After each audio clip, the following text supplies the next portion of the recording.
Diah Pitaloka, Magister Humaniora. Jadi sudah lulus S2 ya, Magister Humaniora. Nah, pendidikan terakhir beliau adalah pendidikan pasca sarjana filsafat Universitas Indonesia. Luar biasa ya. Dan saat ini sekaligus beliau merupakan kandidat doktor ilmu komunikasi politik Universitas Indonesia. Luar biasa. Nah, di dalam MPR DPR RI, beliau menjabat sebagai anggota Badan Kajian MPR RI, kemudian menjabat pula Wakil Ketua Badan Legislatif. Beliau juga merupakan anggota Dewan Perwakilan Rakyat Komisi 6 periode tahun 2019-2024. Nah, ini adalah pekerjaan-pekerjaan besar beliau. Bagaimana dengan penghargaan yang beliau raih? Luar biasa sekali, teman-teman. Ibu mencatat ada 2 penghargaan ya. Penghargaan yang pertama adalah Young Global Leader 2011. Kemudian penghargaan yang berikutnya ini yang luar biasa banget. Penghargaannya disebut One of the Most Powerful Women dari Asia Globe 2012. Semuanya, apa kabar? Politik ini lebih kemana sih, kami harus belajar apa? Jadi kita hari ini sangat haus untuk belajar tentang politik yang dikenalkan sejak dini. Nah, Ibu Rike tidak mau berlama-lama nih, kita akan langsung serahkan kepada Ibu Rike. Dan untuk waktu, saya persilahkan Ibu Rike, silakan untuk menyampaikan materi. Anak-anak sudah siap semua. Silakan Ibu. Baik, terima kasih Ibu. Ya, Terima kasih. sama-sama Ibu. Anak-anak semuanya dan juga Yayasan Tarakanita, terima kasih kesempatannya.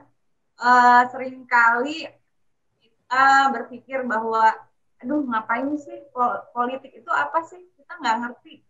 Kita nggak mau ikut-ikutan politik, pasti mikirin gitu ya. Banyak orang yang berpikir, saya nggak mau ikut-ikutan politik, saya nggak ngerti, saya males lah. Politik itu adalah suatu pekerjaan yang menurut saya adalah pekerjaan yang mulia, yang bisa melakukan banyak perubahan. Karena sebetulnya saya sering sampaikan di berbagai kesempatan bahwa manusia itu adalah makhluk politik. Wherever you go, you will be a police. Kemanapun kamu pergi, kamu akan menjadi bagian dari polis ya, menjadi bagian dari bukan polis asuransi. Polis itu adalah istilah negara kota gitu ya dalam konsep Yunani. Dan kemudian artinya kemanapun kita pergi, kita tidak akan bisa melepaskan diri kita dari bagian dari suatu negara. Dan dalam kehidupan bernegara, kehidupan berbangsa, itu bukan sesuatu yang tanpa keputusan politik. Semua adalah hasil keputusan politik. Coba ada yang bisa kasih contoh apa yang menurut kalian keputusan politik yang dirasakan? Ayo. Jangan ketularan oneng. Ayo, semangat. Ayo, Pak Warjono mungkin. Nah, Pak Warjono ya. Bu, sudah bergabung bersama kita 500 siswa Tarakanita se-Indonesia. Jadi OMG, banyak banget. Banyak sekali Ibu. Jadi ini sudah melebihi karena di luar sudah tidak bisa masuk lagi dan nanti akan melihat mungkin dengan streaming YouTube kita. Tolong siapkan karcisnya, Bu. Oke, Bu. Paham komunisme, kita tidak menganut paham liberalisme, kapitalisme, tapi paham kita adalah Pancasila, di mana dalam Pancasila kita tidak boleh menghakimi orang lain misalnya karena perbedaan agama dan kepercayaan, bahwa bangsa Indonesia adalah bangsa yang berketuhanan dengan cara berkeadaban dan berkebudayaan yang saling hormat-menghormati antara pemeluk agama dan kepercayaan. Yang saya yakin itu juga nilai-nilai pelajaran yang disampaikan di sekolah Tarakanita. Betul, Ibu.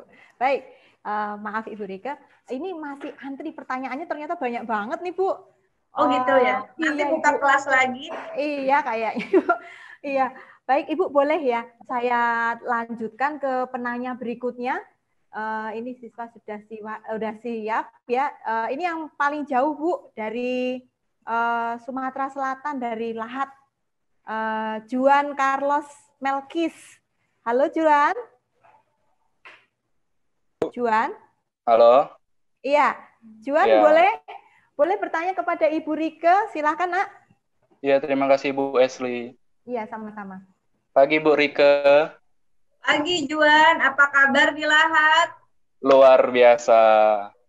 Sehat semua? Semuanya aman Bu.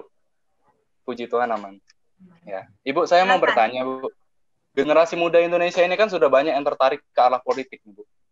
Bahkan dari adik-adik SMP, adik-adik SD juga bisa terjun ke politik melalui media sosial dan lain sebagainya. Sebenarnya ini rasa penasaran saya pribadi. Sebenarnya kalau kita ingin terjun ke dunia politik secara mendalam, itu baiknya kita itu berada di usia keberapa gitu. Kayak gitu. Usia berapa ya kalau mau berpolitik ya? Iya Bu. Pertanyaannya gimana ini Bu? Jawabannya. Usia berapa nih Bu ini sebaiknya Bu? Usianya, jadi sebetulnya pendidikan politik itu dari usia dini ya.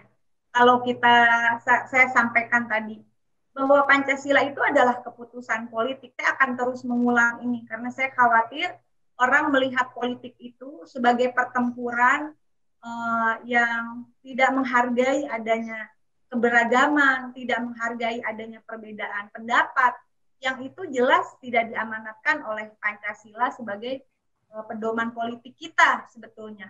Sekali lagi, saya ulangi, politik itu adalah kita sebetulnya, adalah diri kita. Kita ini punya KTP aja itu udah keputusan politik ya. KTP itu memperlihatkan kita ada di dalam struktur negara, artinya ada dalam suatu entitas politik. Nah, kalau usia berapa, ya sebetulnya di media sosial itu adalah wahana kita untuk melatih menjadi politisi. Apa yang harus tadi balik lagi ke definisi politiknya. Jadi politik itu tidak mengenal usia sebetulnya. Oke. Ketika kita melakukan penggalangan kerjasama, termasuk di media sosial, bagaimana media sosial kita gunakan sebagai instrumen untuk menyebarkan hal-hal positif, untuk menyebarkan hal-hal kebajikan. Pada saat itu juga kita sedang melakukan aktivitas politik sebetulnya. Nah, politik dalam arti positif ya. Tapi begitu kemudian kita menggunakan media sosial untuk menyebarkan hal-hal yang berbau sara, menyebarkan hoax, artinya itu berpolitik, ya itu juga berpolitik, tapi itu berpolitik yang bertentangan dengan Pancasila. Iya, hanya pegang aja Pancasila lah. Pancasila itu sudah lengkap dan di dalamnya ada cinta kasih, keadilan.